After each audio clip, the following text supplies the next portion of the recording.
केंद्र सरकार ने लोकतंत्र के चौथे स्तंभ को बहुत नुकसान पहुंचाया है। पूर्व मंत्री असलम शेख का बयान।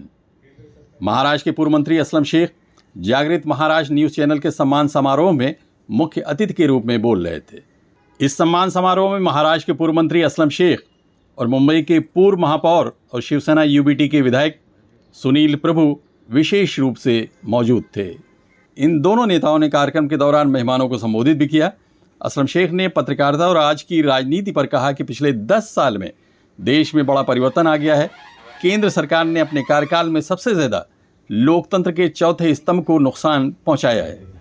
आणि विशेष करून जागृत महाराष्ट्र जे आहे त्यांना मी मनपूर्वक अभिनंदन करतोय, कारण हा जे चौथा स्तंभ देशाचा जे आहे त्या स्तंभाला जसं डॅमेज करण्याचं काम गेल्या 10-11 वर्षामध्ये केंद्र सरकारने केलेलं आहे। म्हणजे सकाळी उठल्यानंतर जे आयना बघायचो, आयनाच्या आधी आपण पेपर बघायचो, ते पेपर कुठेतरी ते आपले जे टीव्ही असायचे, आपले जे दुसरे बातमीचे दुसरे माध्यम असायचे, जसे जसे दिवस पुढे होत चालले तसे तसे माध्यमही बदली होत चालले। आधी पेपर होता, त्याच्यानंतर न्यूज येतं, मग ब्रेकिंग झाले, आता तर ऑनलाईन न्यूज झाली। घटना घडली काय एका 5 मिनिटातच ऑनलाईन मध्ये येऊन जातं। पण हे सगळं होत असताना तरी सुद्धा पत्रकार म्हणजे हा खरा आईना असतो। कुठेही घटना घडली, कुठेही कारवाई झाली आणि कारवाई चुकीची झाली, बरेच वेळा आपण असं बघण्यात आलेलं आहे की सुप्रीम कोर्टचे बरेच बेंचनी मोठा जजमेंट दिला, पण छोटे छोटे पत्रकारनी पण जर आवाज उचलला आणि धरून ठेवला तर मोठे मोठे सुप्रीम कोर्टचे बेंचनी पण त्याने ऑर्डर त्याचा रेक्टिफाई केलेला आहे। शिवसेना यूबीटी नेता और विधायक सुनील प्रभु ने अपने संबोधन में जागृत महाराष्ट्र की इस कोशिश की प्रशंसा करते हुए कहा कि जब तक देश में बाबा साहब का संविधान है, पत्रकारिता की आवाज़ को कोई दबा नहीं सकता। सामाजिक सेवेमध्ये फसवणूक करणारी मंडळी मोठ्या प्रमाणामध्ये समाज विघातक कृत्य करत आहेत।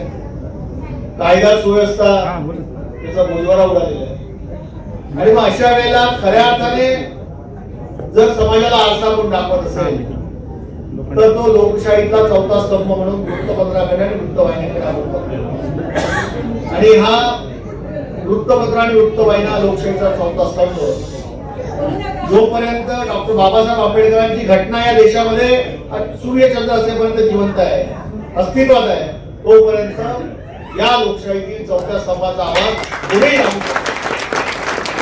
त्यामुळे जिथे अत्याचार आहे, जिथे अन्याय आहे, जिथे अशा समाजातील लोक जी प्रसिद्धीपासून लांब आहे, खऱ्या अर्थाने त्यांना त्या ठिकाणी पाठबळ देणं आवश्यक आहे। जागृत महाराष्ट्र न्यूज़ चैनल के संपादक एवं संचालक अमोल भालेराव ने इस मौके पर सभी मेहमानों का आभार प्रकट करते हुए कहा कि आज के माहौल में सच्ची पत्रकारिता करना बहुत मुश्किल भरा काम है, लेकिन जागृत महाराष्ट्र वंचित, शोषित और परेशान लोगों की आवाज़ हमेशा से उठाता रहा है और इसे आगे भी जारी रखेगा। आवर्जून जागृत महाराष्ट्राच्या प्रेक्षकांना आणि ते उपस्थित सर्व मान्यवरांना मी सांगतो, जागृत महाराष्ट्राची ज्या दिवशी स्थापना झाली तेव्हापासून गेल्या 5 वर्षांमध्ये आपल्या इतर देशांमध्ये, इतर 5 देशांमध्ये जागृत महाराष्ट्राचे काही प्रेक्षक वर्ग काही पर्सेंटेज मध्ये आहेत। आता मला वाटतं ते लाईव्ह दाखवलं असतं, पण तेवढा वेळ नाहीये की अमेरिका असेल, पाकिस्तान असेल, ऑस्ट्रेलिया असेल, श्रीलंका असेल, बांगलादेश असेल, अशा 5 ते 7 देशांमध्ये तिथले जे स्थानिक कोण असतील त्यांना असं वाटत असेल की जागृत महाराष्ट्राच्या माध्यमातून जे बातम्या आहेत त्या खरोखर एक समाजाला, व्यक्तीला न्याय देणाऱ्या आहेत आणि ते आपण माध्यमातून मांडण्याचा प्रयत्न करतोय म्हणून ते पाहत असते। जागृत महाराष्ट्राचा प्रवास हा एवढा खडतळ आहे, खडतळ म्हणजे मला असं का मनामधून वाटते की तुमचा या ठिकाणी सत्कार करावं, कारण तो प्रवास मी रोज जगत आहे स्वतः। हा जो स्टेज आहे, हा स्टेज तयार झालेला आहे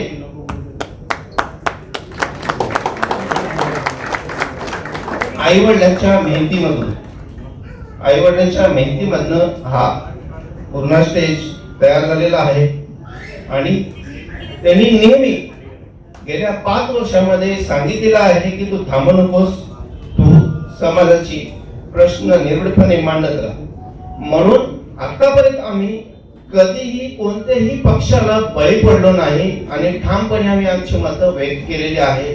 मी आवर्जून तुम्हाला सांगतो, गेल्या 5 वर्षांमध्ये माननीय असलम शेखजी यांनी आपला एकही कार्यक्रम सोडलेलं नाही, प्रत्येक कार्यक्रमाला उपस्थित असतात. पण ते ज्या वेळेस मत्स्य विभागाचे मंत्री होते, जेव्हा जेव्हा ते मड मध्ये यायचे त्यावेळेस मी त्यांच्याकडनं एकच प्रश्न करायचा की कोळी बांधवायचे प्रलंबित प्रश्न तुम्ही कधी सोडवणार आणि मड वर्सो ब्रिज तुम्ही कधी नागरिकांना देणार. तर ही कमी जागृत महाराष्ट्राची आहे. जागृत महाराष्ट्र सदैव कोणत्याही पक्षाचा लोकप्रतिनिधी असतो त्यांच्या समोर अगोदर समाजाचे प्रश्न ठेवत असतो. आणि विविध क्षेत्रों में अतुलनीय सेवाएं देने वाले जिन लोगों को जागृत महाराष्ट्र ने सम्मानित किया उसमें डॉक्टर आम्रपाली मोहिते, रविंद्र बोटवे, डॉक्टर रणजी रीटा, राजेश दोषी, सुरेश जलावड़ी, मयूर पटेल, जितेंद्र पांडे, नीलम गुप्ता, लक्ष्मण डांगले, धनंजय पवार, नितिन शिंदे, आशा अशोक ब्राहाने और खुद मुझे यानी आबिद नकवी को भी सम्मानित किया गया. इस कार्यक्रम में महाराष्ट्र प्रदेश कांग्रेस के महासचिव भावना जैन, महाराष्ट्र प्रदेश कांग्रेस के महासचिव एडवोकेट अवनीश सिंह, पूर्व नगर सेवक मोहसिन हैदर, पूर्व नगर सेविका संगीता संजय सुतार, अंधेरी विभाग संगठक संजय निकम और कांग्रेस के नेता फरहान आजमी के प्रतिनिधि मौजूद थे. इस मौके पर जागृत महाराष्ट्र के संपादक एवं संचालक अमोल भालेराव अपनी पूरी संपादकीय टीम के साथ मौजूद थे, जिसमें गौतम शोभा, गौतम भालेराव, सूरज शोभा, पंकज हिलोडे, जय गुप्ता, अश्वनी मोदले, गजानन मंसूर और विट्ठल गढ़वे प्रमुख थे. कार्यक्रम के अंत में उन महिलाओं ने बड़े शानदार तरीके से अमोल भालेराव का फूलों से स्वागत किया, जिनकी आवाज़ जागृत महाराष्ट्र ने बड़े जोरदार अंदाज में उठाई थी.